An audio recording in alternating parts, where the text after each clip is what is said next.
Hey, my name is Daniel. I'm 28 years old and I live in Millbrook. I run the auto shop on Grover Street, the one with the crooked sign nobody's fixed since my dad owned it. It's not the kind of job that makes for good stories at dinner parties. Most days it's oil changes, brake pads, and men my age complaining about their trucks like the trucks did something personal to them.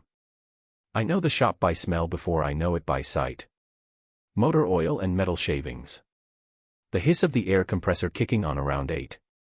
The particular clank of a socket wrench hitting the concrete floor, which happens at least once a shift, always mine. My wife Marion died 2 years ago. Cancer, slow, the kind that gives you time to say goodbye and then makes you wish it hadn't given you quite that much time. I still keep her garden going out back of the house. Tomatoes, marigolds, a stubborn row of basil she planted the spring before she got sick. I don't know why I keep it up. Old plumbing, I guess. Everything leaks a little so nobody fixes it. There are nights I stand out there with the hose in my hand and I think about the last few weeks. How tired I was. How there were moments, not many, but some, when I felt something close to relief when she finally let go. I've never told anyone that. I carry it around like a stone sewn into my coat pocket. Heavy in a way that doesn't show. Tuesday afternoon my phone rang while I had my hands inside a transmission. Daniel, it's Frank. Little League needs a coach. Frank runs the hardware store and apparently also runs half the town's decisions nobody asked him to make. I don't coach, Frank. You don't have plans either. Marcus quit, his knee, don't ask. Season's already started. Kids need somebody by Thursday. I told him I'd think about it, which we both understood meant yes. That's the kind of town Millbrook is. Nobody really asks. They just wait until you say the thing you were always going to say. I wiped the grease off my hands and looked around the shop, quiet, dim, smelling like it always smells, and thought about a dugout full of 10-year-olds looking up at me expecting something I wasn't sure I had left to give. I called Frank back that night. Thursday, I said. But I don't know the first thing about coaching. Nobody does, he said. You just show up. I didn't know it yet, but showing up was about to mean a lot more than I thought. Thursday came faster than I wanted it to. The field behind the elementary school hadn't changed much since I played on it as a kid. Same chain link backstop, same patch of dirt behind home plate worn bare by 20 years of kids dragging their cleats.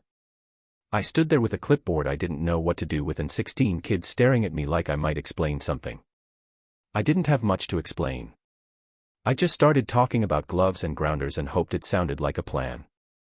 A car pulled up around 4:15, a little late, engine ticking like it needed a look under the hood.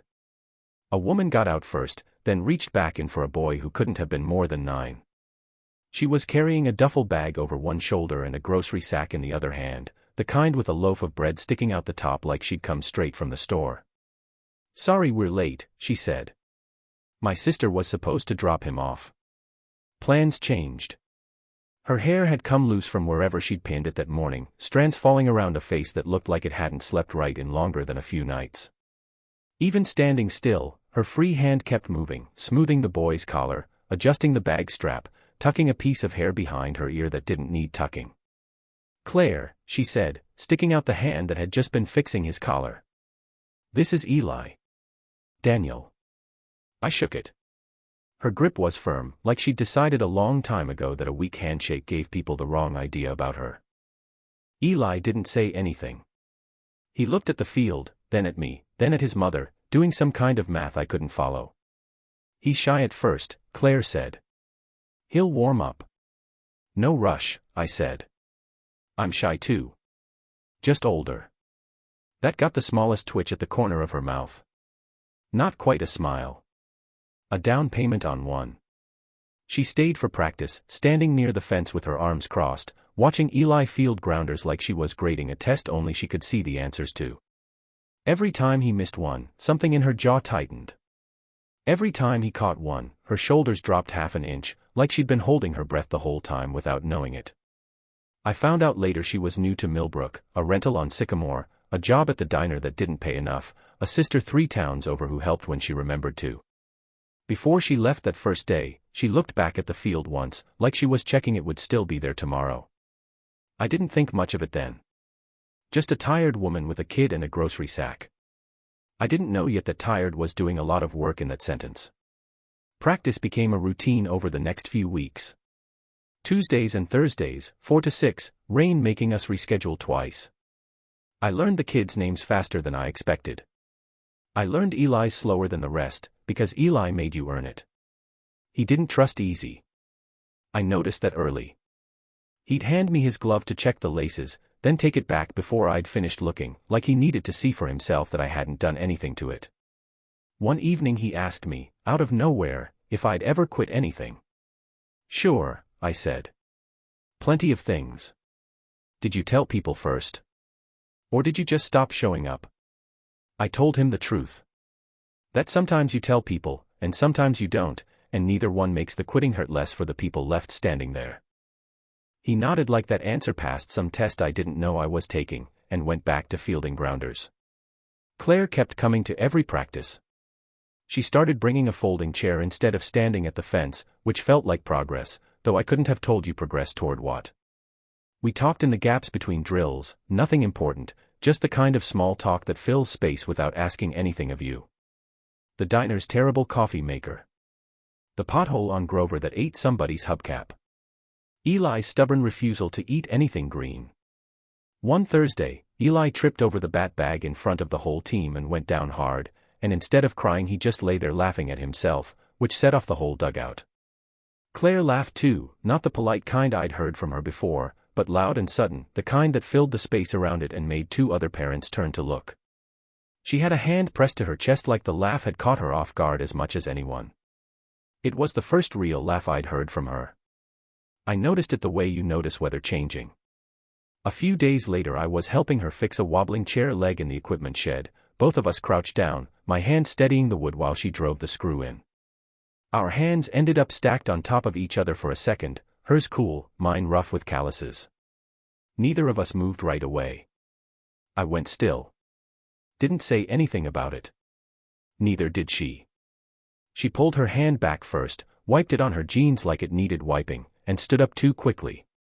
Should hold now, she said, meaning the chair. Maybe meaning something else. I didn't ask. I drove home that night with the windows down, and for the first time in longer than I wanted to count, the quiet in my truck didn't feel like something I had to get through. I told myself it didn't mean anything. I was already lying to myself, and I knew it. Saturday's game brought out more parents than usual, folding chairs lined up 3 deep along the fence, somebody's radio playing low from a tailgate. Denise Holloway was there, like she was for every game, loud in a way that had nothing to do with cheering. She ran the booster committee and treated it like a title with real authority attached to it. Between innings, Claire went to refill Eli's water bottle at the cooler. Denise cornered her there, voice pitched just loud enough to carry. I looked you up, you know, Denise said. Claire Whitfield. Wasn't hard. Small world. Claire's hand stopped on the cooler lid. There was an incident, Denise went on, to no one and everyone at once. At her last job. Money missing from a register. She never got charged, funny enough. Just fired. Real quiet about it too. A few parents turned. Somebody's conversation died mid-sentence. That's not, Claire started, and her voice cracked in a way I hadn't heard from her before. I was cleared. There was an investigation. I was cleared. Sure, Denise said, smiling with just her mouth. That's what they all say. I walked over from the dugout without deciding to. I didn't shout. I never do. Denise, I said, quiet enough that it made people lean in instead of away. That's enough. I'm just saying what I found, Daniel. You found half of something and you're using it to hurt her in front of her kid. That's not information. That's cruelty wearing a nicer coat. Denise's face did something complicated then, anger first, and underneath it, for just a second, something that looked almost like grief.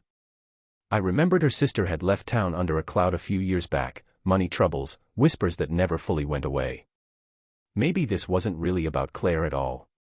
Maybe it never is, with people like Denise. She didn't apologize. She just turned and walked back to her chair, spine straight, chin up, performing composure for an audience that had already stopped watching her. I looked at Claire. She was standing there with the water bottle still in her hand, jaw tight, eyes bright in a way she was fighting hard against. "I was cleared," she said again, quieter now, just to me. "I believe you," I said. 3 words. I didn't explain why. I didn't need to. Something in her shoulders came down, like a weight she'd been bracing against had shifted its position, even if it hadn't lifted entirely. She stood beside me the rest of the game. Not behind me. Beside me. Eli hit a double in the 4th inning and didn't look at Denise once when he crossed the base. He looked at his mother. I drove them home that night, the long way, nobody in a hurry to end it. We ended up back at my place after, Eli asleep in the truck by the time we pulled in, Claire carrying him inside because he was too tired to walk and too big for me to feel right about lifting him myself. I put water on for tea, mostly because my hands needed something to do. That's when my mother's car pulled into the driveway. She does this, shows up unannounced with a casserole dish as an excuse, checking on me in a way she thinks is subtle. She let herself in through the kitchen door like she's done since before I owned the place. "I heard about the game," she said, then stopped in the doorway, dish still in her hands, looking past me at Claire, who was standing by the counter with Eli's shoes in her hand, not sure where to set them down.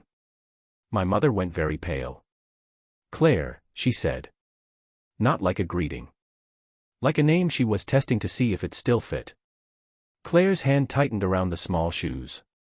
"You really don't remember me," my mother said, so quiet I almost missed it. She was looking at Claire, not at me. "I used to bring you lunch. When your mama worked doubles at the plant. You'd sit on my porch steps with your knees pulled up, same as you're standing right now." The room went still in a way that had nothing to do with sound. Claire's face did something I didn't have a name for. "Mrs. Reyes," she said slowly, and I watched 20 years fall off her voice. I didn't put it together. Reyes. I never made the connection. My mother set the casserole dish down like her hands had suddenly remembered they were full. "You used to fix my bike chain," Claire said to me now, something breaking loose in her expression. "In that driveway. I was 7. You probably don't even." "I don't remember," I said, and it came out rougher than I meant it to. "I'm sorry. I don't remember you." "I know," she said. "It's okay. I barely remembered it myself until just now." I stood there with the kettle starting to whistle behind me and something cracking open in my chest that I hadn't given permission to crack. "I don't know when it started," I said, and I wasn't even sure what I was answering. "Somewhere between the equipment shed and tonight." I thought I was going to lose the nerve to say it, and then Denise said what she said, and I thought I was going to lose. Eli's voice came from the hallway, groggy, calling for his mother. I never finished the sentence. Claire looked at me for one long second. Then she crossed the kitchen, put her hand flat against my chest, not a word, just that, and went to her son. That was the whole answer. It was enough. 6 months later, the dugout had a new bench. We built it ourselves, over 3 Saturdays, me and Eli and half the team's dads who showed up mostly for the company and stayed for the sawdust. It isn't perfectly level. One leg sits a hair shorter than the others, and if you sit on the far right end it rocks just slightly when you shift your weight. Nobody's fixed it. Nobody's going to. Claire moved into the house in March, her and Eli both, though it took her a long time to stop calling it staying for now. She still has her own room technically, though most nights that's a formality neither of us mentions out loud. She got a better job too, at the accounting office in town, the kind of place that actually checks references before believing rumors. My mother comes by more now than she used to. She and Claire sit on the back porch some evenings, and I've caught pieces of stories I never knew, about a woman who used to bring lunch to a tired little girl on a porch step, about a bike chain a boy fixed without knowing it would matter 25 years later. Funny thing, how a town this small can lose track of its own threads and still, somehow, tie them back together. Eli plays shortstop now instead of second base. Says he likes the responsibility of it. I didn't teach him that. He decided it himself, the way he decides most things, quietly, and then all at once. Marianne's garden is still out back. Tomatoes coming in heavy this year, marigolds gone a little wild along the fence line. I still tend it. but it doesn't feel like grief work anymore, not the way it used to.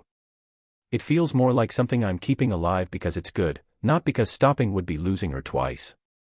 This evening I was in the kitchen, and I caught myself humming while I stirred a pot of sauce, one hand braced on the counter the exact way Marion used to stand at that stove.